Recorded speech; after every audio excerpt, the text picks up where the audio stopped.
The next sum is about Nadia Textile Limited forfeited 100 shares. So the sum is of Nadia Textile Limited, and they have forfeited 100 shares of rupees 10 each, but the called up value of each share is only rupees 8. So I'll tell you what is the difference of this, right? So next is on which Mayuri had paid application and allotment of 6. So they did not give you what has been not paid. They have gave you what they have paid. So the paid was application and allotment money of 6 rupees has been already paid. So you're going to subtract this too, because the called up was only 8. So you must concentrate only on the called up value. Whereas the face value is always 10 only.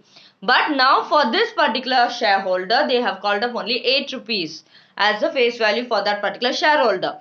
So 8 minus 6. So the non-payment is going to be 2 rupees.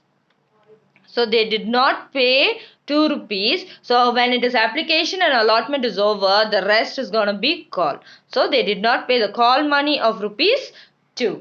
Right? So that is how we find out in this particular sum. Of these, 75 shares were reissued. So they have jumped directly into the reissue of the shares. So reissued was 75 shares. Out of 100 shares, they have reissued 75 shares to Soundarya by receiving 7. So at rupees 7 each. So the reissue value is only 7 per share. At paid up as 8. So they've already given you that it is paid up as 8, in the sense a called up value of the share is 8. So this 8 is going to play a very major role in this particular sum. So you have to pass the journal entries for the forfeiture and the reissue, and finally transfer the profit into the capital reserve. So let's go into the journal entries of the forfeiture and the reissue. So I've written down the journal entries for the forfeiture, that is share capital account data to share forfeited to share call.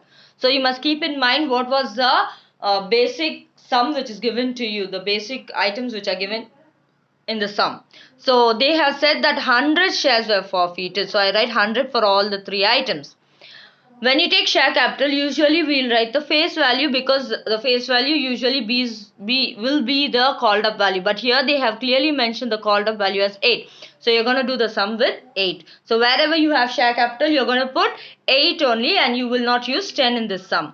Next is share forfeiture. We do not know, leave it out. Next, share call. So how much was non-paid for call was 2 rupees. So 8 minus 2 is 6.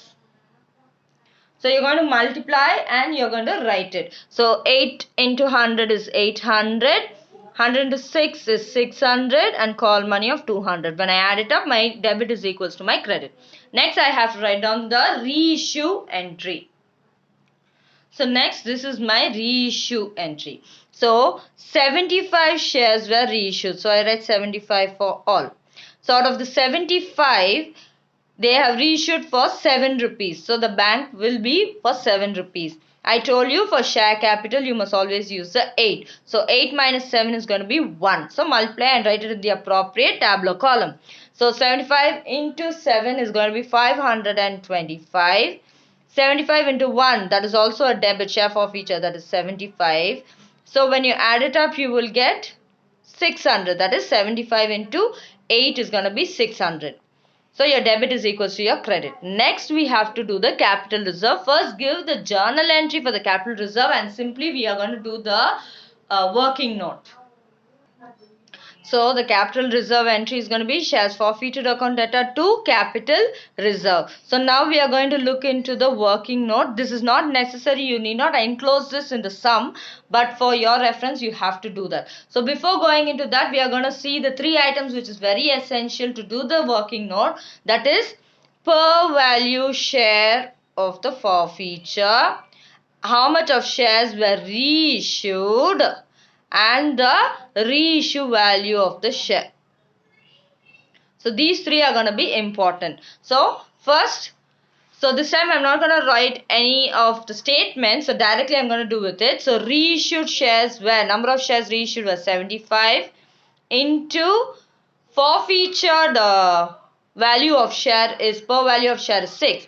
So 75 into 6 is going to be 450. Right, and now I'm gonna take the 75 rupees of the reissue value. So I'm going to subtract the reissue value of 75 from this. So if I subtract, I will get 5, 7 and 3. So my capital reserve, the profit on capital reserve is 375. Simple.